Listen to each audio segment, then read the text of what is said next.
Bienvenue dans ce podcast Entrepreneur même pas peur, créé par 100 000 entrepreneurs. Je suis Léa Marilaire, étudiante en journalisme et passionnée sur le sujet du féminin.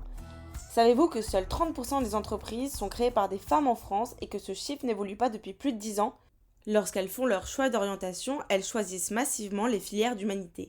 Elles ne sont que 3% à s'orienter dans les filières numériques au lycée. Elles n'auraient pas besoin de rôle modèle féminin pour se projeter et prendre confiance en leurs capacités ?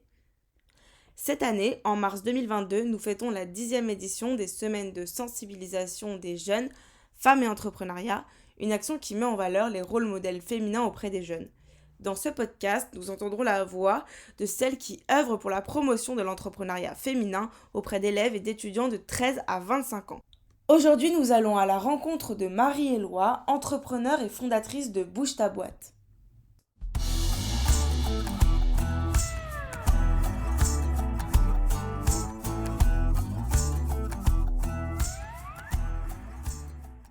Merci de nous accorder cet entretien pour notre podcast Entrepreneur même pas peur, créé par 100 000 entrepreneurs à l'occasion de la 10e édition des semaines de sensibilisation des jeunes, femmes et entrepreneuriat.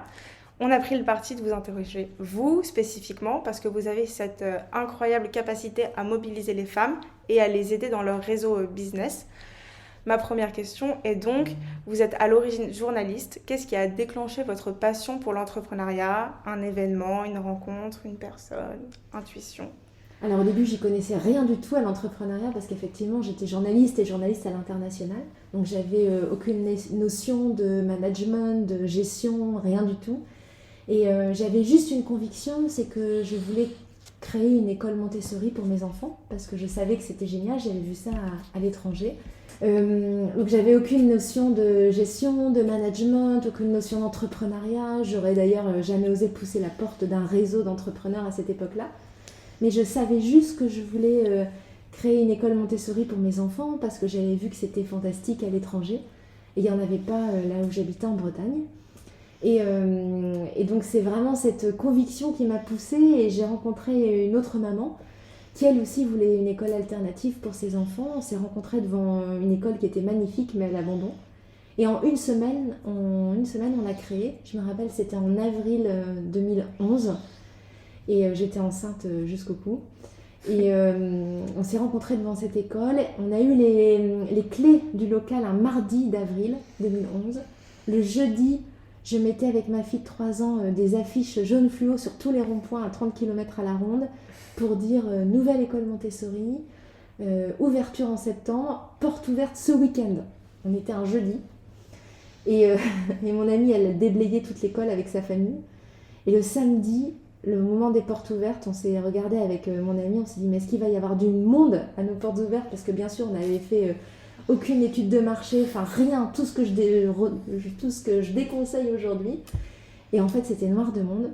Et le dimanche soir l'école était complète pour 2 ans. On avait trouvé des enseignants parce qu'ils s'étaient déplacés lors des portes ouvertes et on avait même reçu des dons. Et l'école a ouvert ses portes en septembre 2011 comme prévu. Et aujourd'hui, elle a plus de 10 ans d'existence. Et mes enfants ont fait toute leur scolarité. Ouais, elle existe toujours. D'accord. Mes enfants ont fait leur scolarité dedans. Ok. Donc c'était vraiment mon premier pas vers l'entrepreneuriat. Et ça vous a motivé à continuer Après, une fois qu'on est parti, on est parti. Hein, donc, après, on n'a plus peur. En fait, ce que j'ai adoré, c'est que j'ai vu qu'à partir d'une idée, on pouvait avoir un impact autour de soi. Et pourquoi après, vous avez créé Bouge ta boîte ? Alors après, j'ai créé d'abord un premier réseau d'entraide pour créer son entreprise, Femmes de Bretagne. Femmes de Bretagne, oui. Et un jour, à force de rencontrer des dirigeantes d'entreprise et que souvent à la fin, elles venaient me voir en me disant « Mais tu sais Marie, en fait, j'en vis pas de mon activité ». Je me suis dit « Mais il y a un truc qui cloche en fait, parce qu'on me dit toujours qu'il y a 30% de femmes chefs d'entreprise. Mais moi, ce que je vois, c'est beaucoup de femmes chefs d'entreprise et qui n'en vivent pas. » Et donc, j'ai travaillé avec une chercheuse qui s'appelle Séverine Leloarn, qui travaille à l'école de management de Grenoble, et je lui ai dit c'est quoi les vrais chiffres. Et elle m'a dit mais en fait il y a 70% des dirigeantes en France qui gagnent moins de 1 500 € par mois. Et en fait c'est pas possible pour les femmes elles-mêmes, mais c'est pas possible non plus pour nous toutes les femmes, parce que ça veut dire que notre impact économique global il est nul en fait, et on sait bien que l'économie ça drive tout, donc si nous on n'a pas d'impact sur l'économie, ça a des conséquences qui sont sociales, sociétales, environnementales. Et ça, ce chiffre-là, il était corroboré par plusieurs études qu'on a réalisées par la suite, donc il est réel. Et après, j'ai regardé les réseaux féminins en France à ce moment-là, et il y en avait 500 professionnels ou entrepreneuriaux. Et ils étaient tous d'entraide, de networking, comme Femmes de Bretagne que j'avais créée et qui fait 500 événements par an en Bretagne et qui depuis est devenue nationale, ça s'appelle Femmes des Territoires.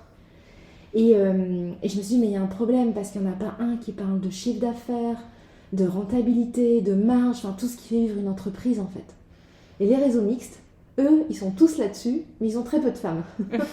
Donc il fallait absolument combler ça. Et créer une action spécifique autour des femmes. Et créer une action spécifique, c'est-à-dire créer un réseau business qui soit à la fois porteur de sens, parce que souvent, nous quand on crée notre entreprise, c'est souvent avec du sens, avec ce qui fait sens pour nous, et puis qui apporte les codes de l'entrepreneuriat pour créer des entreprises viables, et qui ait un impact sur leur territoire, qui a un impact social, sociétal, environnemental, mais qui est vraiment les deux.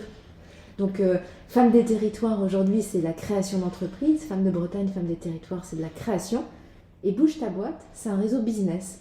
En moyenne, les entrepreneurs qui sont chez nous, elles ont plus de 6 ans d'entrepreneuriat derrière elles. Et aujourd'hui, on est présent dans 120 villes et on organise 5000 réunions de travail par an. Être entrepreneur, c'est vivre des montagnes russes.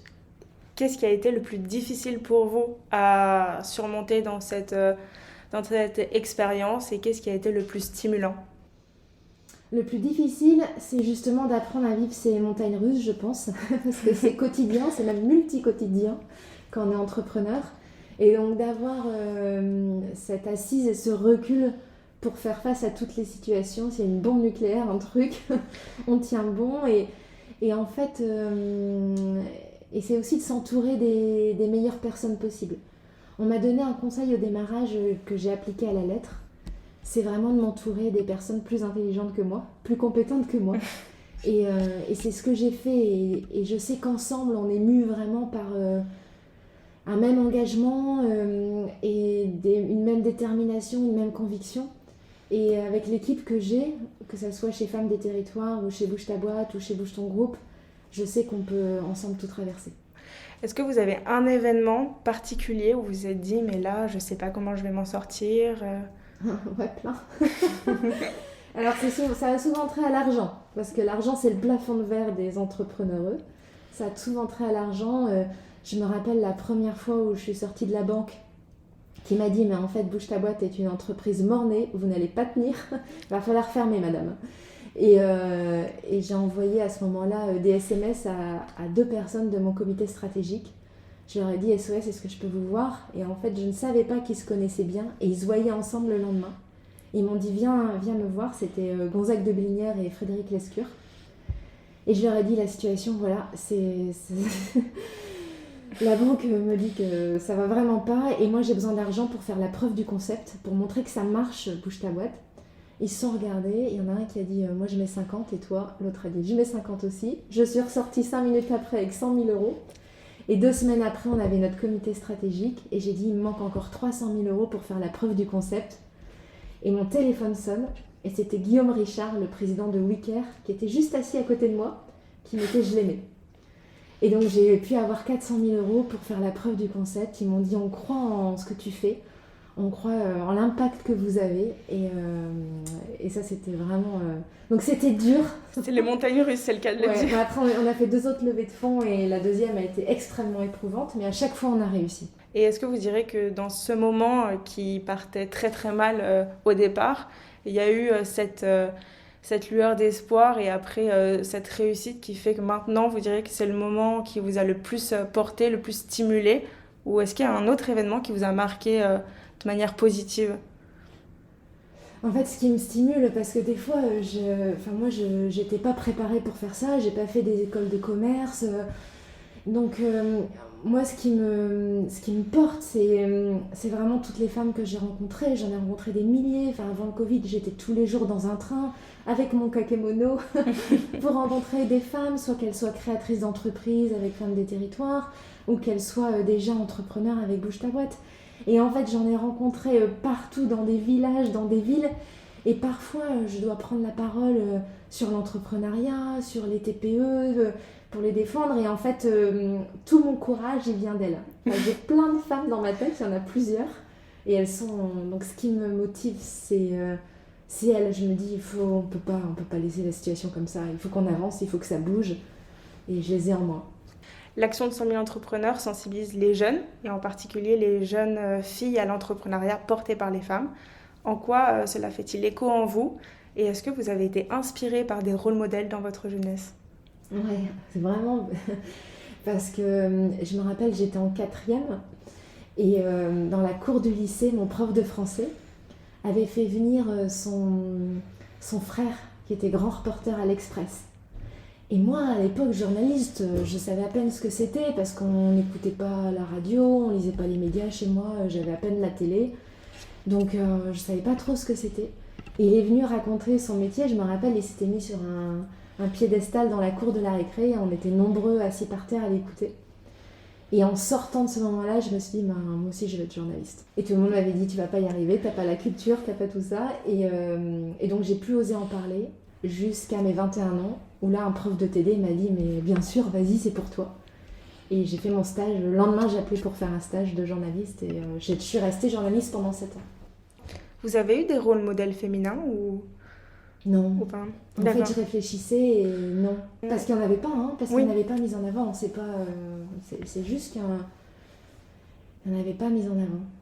À part Mère Teresa et Sœur Emmanuelle, que j'avais la chance de rencontrer lors d'une conférence avec ma mère quand j'étais petite. Mais sinon, il n'y en avait pas. D'accord. Cette année, Bouge ta boîte est partenaire officiel de l'initiative de 100 000 entrepreneurs. Quelle forme va prendre votre engagement et pourquoi est-ce si important de se mobiliser ensemble ?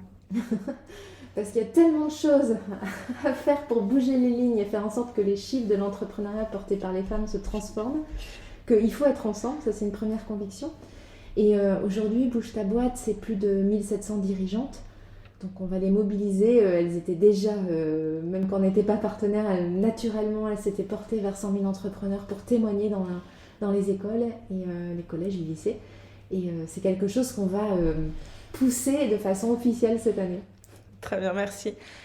Alors on va finir avec la question signature de notre podcast. C'est un message direct à adresser aux jeunes filles. Que diriez-vous aux jeunes filles qui ont des choix d'orientation à faire et à celles qui ont envie de se lancer dans l'entrepreneuriat ? Je pense que la meilleure chose qu'elles peuvent faire, ce que vous pouvez faire, c'est vraiment de vous écouter vous en fait et d'être vous-même. Parce que moi, quand je suis devenue entrepreneur, je me suis acheté un costume noir parce que je pensais qu'il fallait être en costume noir pour être entrepreneur. Et aujourd'hui, je mets tous les jours de la couleur parce que je suis vraiment moi. Et vraiment, vous ne serez jamais aussi puissante dans votre carrière ou dans votre entreprise ou à la tête de votre entreprise qu'en étant vous-même. Donc... s'il y a quelque chose qui vous fait sens pour vous, qui vous fait vibrer, même si ça paraît complètement aberrant pour les autres ou autour de vous, eh ben c'est pas grave, suivez cette voie et les choses vont se mettre ensemble pour que ça fonctionne. Je vous assure, je l'ai vérifié plein de fois. Merci beaucoup pour cet entretien. Merci. Dans le prochain épisode, nous irons à la rencontre de Marguerite Bérard, banquière, directrice de la Banque commerciale en France de BNP Paribas et membre du comité exécutif. Elle est engagée aux côtés de 100 000 entrepreneurs. Nous reviendrons sur ses motivations quant à son engagement en faveur de l'entrepreneuriat féminin.